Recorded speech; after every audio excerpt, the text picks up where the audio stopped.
अब म्यूजिक जब चलेगा, जब तक चलता रहेगा म्यूजिक तब तक आप ये खाएंगे, मगर आपने इस पे हाथ नहीं लगाना बिल्कुल भी। आप अपने हाथ बिल्कुल पीछे से ना एक तरह से नोट कर पीछे की ओर, उसका कोई पेनल्टी है। जो हाथ लगाएगा इस पे वो बाहर जाएगा, ठीक है। और बाकी हमको पता लग जाएगा ना एटलीस्ट कि आपने खा लिया। डॉक्टर साहब का बहुत बहुत स्वागत है, बहुत बहुत आभार। पीछे सर को पर्दे वाले में भेज दो। म्यूजिक बजेगा, आपने खाना है मगर हाथ पीछे करने हैं। हो सकता है आपको उछलना भी पड़ जाए इसके। आएगा ही नहीं वो लोग, त्यागी जी ने पहले मार दी। त्यागी जी ने चलो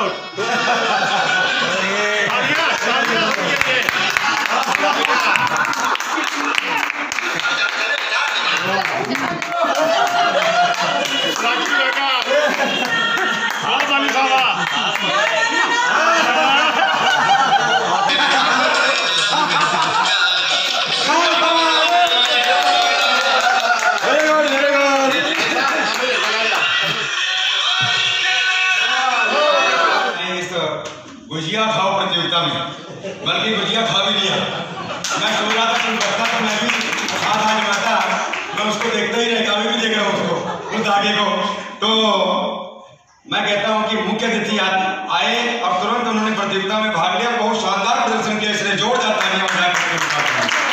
तो आप सबको जैसा पता ही है कि डॉक्टर साहब CMO पूरा स्वास्थ्य विभाग यही देख रहे हैं यहाँ पे, और इनके कुशल नेतृत्व में बहुत से ऐसे काम हो रहे हैं कि जिनको शायद आने वाली जनरेशन में याद रखेंगे। 200 बेड का हॉस्पिटल तैयार हो रहा है, कैथ लैब हो रही है, और इस चैलेंजिंग सीजन में ये सारा काम हो रहा है। एक तरफ तो कोरोना, और कोरोना पे भी हम कुछ कितना लगाया हुआ था कि रिकवरी रेट में भी यमुनानगर कभी इंडिया में पहले नंबर पर था, और अब भी रिकवरी रेट कोई ऐसी बात नहीं है, 95% के करीब है हमारा रिकवरी रेट। अच्छा है, लेकिन हमें इससे सेटिस्फाई नहीं होना चाहिए कि अभी 95% रिकवरी रेट है। तो क्योंकि जितना हम अपना खुद का बचाव करेंगे उतने हम अपने परिवार का और अपने समाज का बचाव कर सकेंगे। जो भी उसमें भी हमें जो भी फैसिलिटी मिल सके कि डॉक्टर साहब को देना हो। और डॉक्टर साहब को दूसरा हम ये बताना चाहेंगे कि डॉक्टर साहब हमारे जितने भी डिस्ट्रिक्ट के प्रिंट मीडिया से जुड़े हुए हैं, वो उन सब ने एक अलग से अपनी एसोसिएशन गठित की है भावा साहब के नेतृत्व में। भावा साहब वैसे भी आपको तो पता ही है सबसे सीनियर है, और भावा साहब के नेतृत्व में ये सब ने विश्वास जिताया। भावा साहब हमारे अध्यक्ष हैं, बाकी सब हम भावा साहब की देखरेख में ईमानदारी के साथ अपना कर्तव्य करने का प्रयास कर रहे हैं।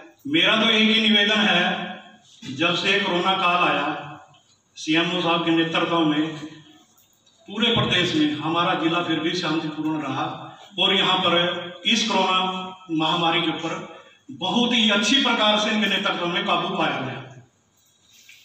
इस कोरोना काल में सफाई कर्मचारी, स्वास्थ्य कर्मचारी, पुलिस कर्मचारी, जितने भी फ्रंट लाइन पे आकर के जिन्होंने कार्य किया है, उनको आप सभी ने अपनी लेखनी से कोरोना योद्धा का खिताब दिया है।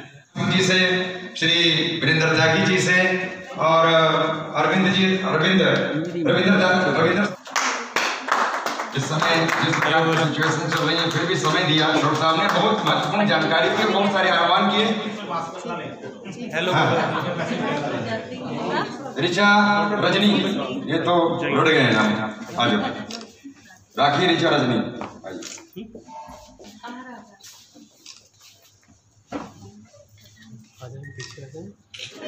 मैं थैंक यू डॉक्टर साहब, आपका बहुत बहुत धन्यवाद।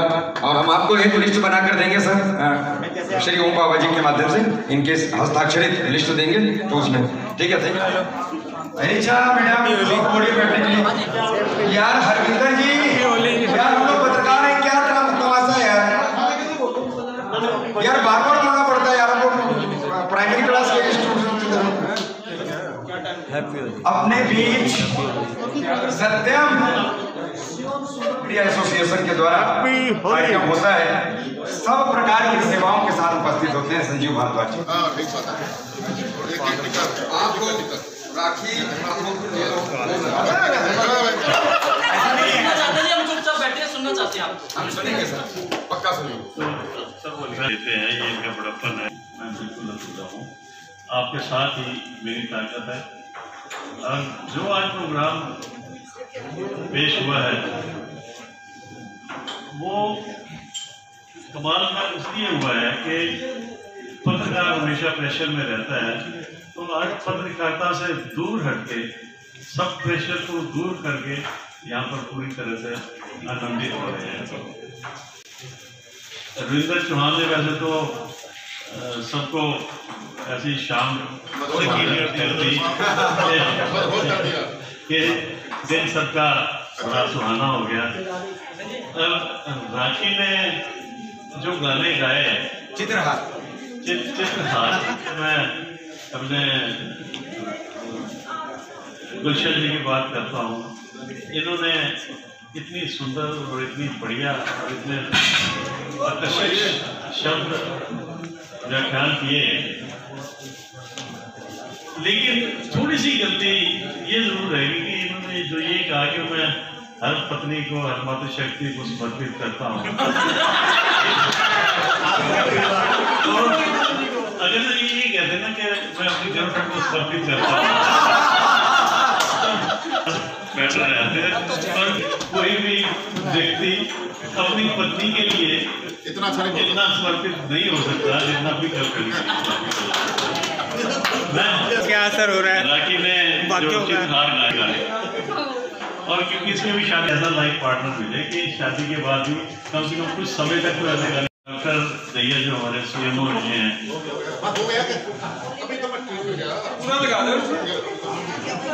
तो उन्होंने हमें भरपूर कोरोना के बारे में सब कुछ बताया और क्या क्या प्रिकॉशन लेनी चाहिए वो भी सब बताया। कुछ टाइम के बाद ऐसे प्रोग्राम रखेंगे ताकि ना कोई पत्नी याद रहे, ना कोई गर्लफ्रेंड याद रहे, और ना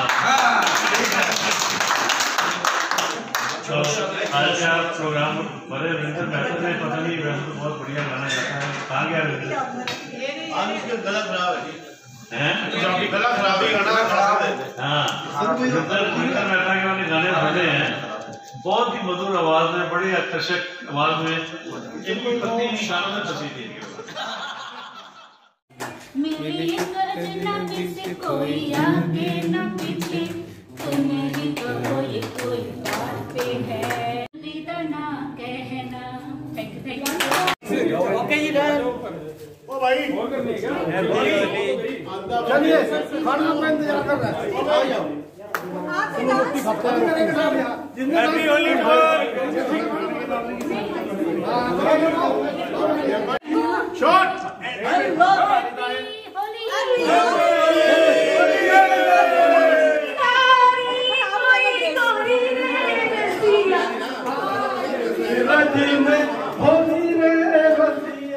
आज भी रज में होली रे रसिया। गाना लगवा दो, तो गाना लगवा दो ना कोई तो मैं गाना लगाओ ना, मैंने कहा किस पे गाना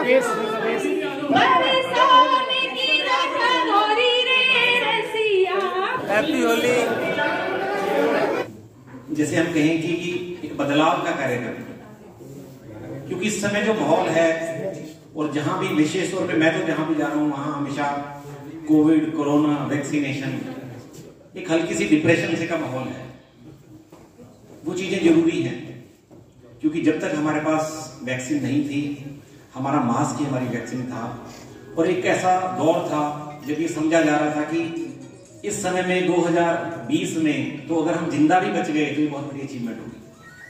एक ऐसे माहौल में हम सभी ने, और उसमें विशेष तौर पे हमारा जो प्रिंट मीडिया है, हमारा जो इलेक्ट्रॉनिक मीडिया है, यमुनानगर का जो टोटल मीडिया है, उसने बहुत ही महत्वपूर्ण भूमिका निभाई। और मैं ये यहाँ नहीं कह रहा हूँ कि मैं आप लोगों के बीच में हूँ, मैं पीछे से भी ये बात कहता हूँ और इस चीज को सही मायने में अप्रिशिएट भी करता हूँ। आपने देखा होगा कि जो भी कार्यक्रम चाहे सरकारी माध्यम से आए, चाहे वो किसी सोशल फ्रंट से आए, यदि उसके बारे में किसी भी तरीके का दुष्प्रचार होता है या डिस्टॉर्टेड न्यूज जाती है, वो आम आदमी के जनमानस के पटल पर बहुत बड़ा बदलाव करती है। और ये हम सोशल मीडिया में देख रहे हैं। एक भी तरीके की, किसी भी तरीके की कोई डिस्टॉर्टेड अगर न्यूज चलती है तो अगले दिन सारा का सारा वो जो कार्यक्रम है वो चौपट हो जाता है।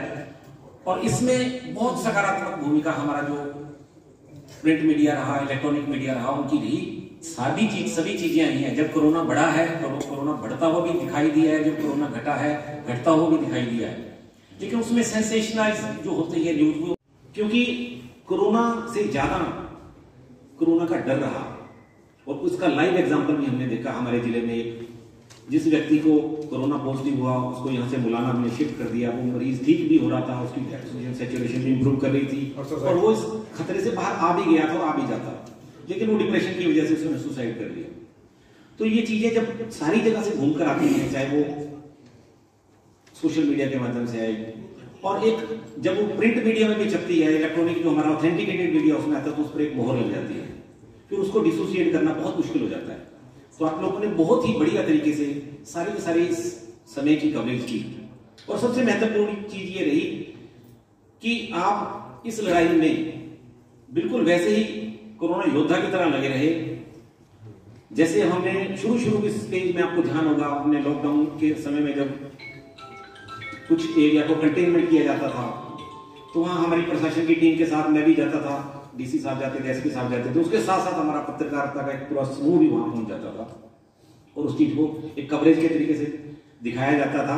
तो उसका इम्पैक्ट ये जाता था कि हम इस बीमारी को कंटेन करने में कामयाब रहे। लेकिन अभी तक इस बीमारी को सिर्फ हम कंटेन कर रहे थे, इसका कोई सही स्थायी जिसको हम कह सके बचाव या उपचार हमारे पास नहीं था। उपचार अभी भी बहुत आवश्यकता है, लेकिन अनफॉर्चुनेट पार्ट सारी स्टोरी का ये है कि जैसे ही हमें लगता है कि अब कोरोना नहीं है, कोरोना खत्म हो रहा है, हम थोड़े से लापरवाह हो जाते हैं और जैसे ही हम लापरवाह हो जाते हैं तो ये बीमारी फिर हमें घेर लेती है। और हमारा जो इस बीमारी का सबसे दुखदायी पहलू वो ये है कि सारी की सारी गेम जो है, सारा का सारा जो खेल है वो वायरस लोड का है, जो आपके लोगों के माध्यम से मैं चाहूंगा कि अगर अपनी आप स्टोरी के माध्यम से इस चीज को प्रसारित करें तो उसका हमें बहुत आम जन को भी बहुत फायदा होगा। और मेरा शरीर की इम्यूनिटी कम है तो वो मेरे अंदर मल्टीप्लाई करेगा और जैसे ही वो मेरे अंदर मल्टीप्लाई करेगा तो मेरे अंदर वायरस का लोड बढ़ता जाएगा और वो मेरे पहले फेफड़ों को फिर मेरे शरीर के हर अंग को इफेक्ट करेगा, जिसको मल्टी ऑर्गन फेलियर बोलते हैं। फिर चाहे वो यहाँ रहे, चाहे वो 40s में चला जाए, चाहे मैदानता में चला जाए, उसके बचने की संभावना बहुत कम हो जाती है। हमने ऐसे एग्जाम्पल भी देखे जिनको ECMO एक मशीन है जिसमें आपके लंग को बाईपास कर दिया जाता है, बाहर से आपको ऑक्सीजनेशन आपको दूसरे माध्यम से मिलती है। ऐसे भी लोग नहीं बच पाए क्योंकि वो मल्टी ऑर्गन फेलियर में चले जाता है। तो या तो उस व्यक्ति के अंदर इनहेरेंट इम्यूनिटी कम है जिसकी वजह से वो इम्यून सिस्टम कम होने की वजह से वायरस का लोड बढ़ गया, या फिर मैं बहुत ज्यादा क्वांटिटी में वायरस ले रहा हूँ लगातार, जैसे कि मैं किसी पॉजिटिव पेशेंट के नजदीक के संपर्क में हूँ तो मैं बहुत ज्यादा क्वांटिटी में ले रहा हूँ। तो उधर से राखी, ऋचा, रजनी, ये तो जुड़ गए हैं नाम। आ जाओ, राखी, ऋचा, रजनी।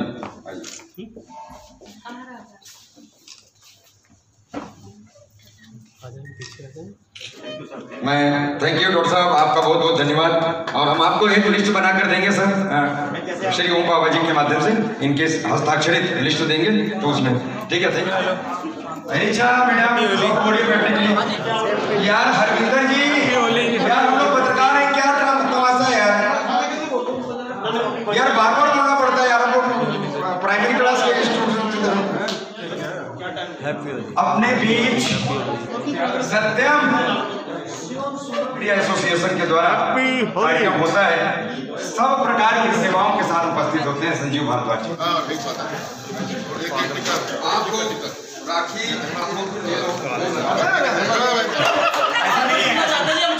सुनना चाहते हैं, हम सुनेंगे सर, पक्का सुनेंगे। लेते हैं, ये इनका बड़प्पन है, मैं बिल्कुल न हूँ, आपके साथ ही मेरी ताकत है। और जो आज प्रोग्राम पेश हुआ है वो कमाल का इसलिए हुआ है कि पत्रकार हमेशा प्रेशर में रहता है, तो आज पत्रकारिता से दूर हटके सब प्रेशर को दूर करके यहाँ पर पूरी तरह से आनंदित हो रहे हैं। रविंदर चौहान ने वैसे तो सबको ऐसी शाम कि दिन सबका बड़ा सुहाना हो गया। राखी ने जो गाने गाए चित्रहार मैं अपने गुलशन जी की बात करता हूँ। इन्होंने इतनी सुंदर और इतनी बढ़िया और इतने आकर्षक शब्द व्याख्यान किए, लेकिन थोड़ी सी गलती ये जरूर रहेगी कि इन्होंने जो ये कहा कि मैं हर पत्नी को, हर मातृशक्ति को समर्पित करता हूँ। और अगर ये कहते ना कि मैं अपनी गर्लफ्रेंड को समर्पित करता हूँ बैठा रहते हैं, और कोई भी व्यक्ति अपनी पत्नी के लिए इतना समर्पित नहीं हो सकता जितना अपनी गर्लफ्रेंड।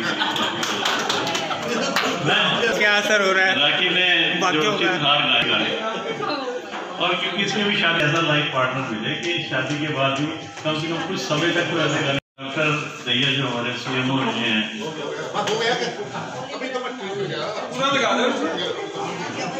तो उन्होंने हमें भरपूर कोरोना के बारे में सब कुछ बताया और क्या क्या प्रिकॉशन लेनी चाहिए वो भी सब बताया। कुछ टाइम के बाद ऐसे प्रोग्राम रखेंगे ताकि ना कोई पत्नी याद रहे, ना कोई गर्लफ्रेंड याद रहे, और तो आज का प्रोग्राम बड़े रविंद्र महतो ने, पता नहीं रविंद्र बहुत बढ़िया गाना गाता है, कहाँ गया रविंद्र? आज उसका गला खराब है, गला खराब है। हाँ, रविंद्र महता के वाले गाने सुने हैं, बहुत ही मधुर आवाज में, बड़ी आकर्षक आवाज में, इनकी पत्नी गानों में फंसी थी।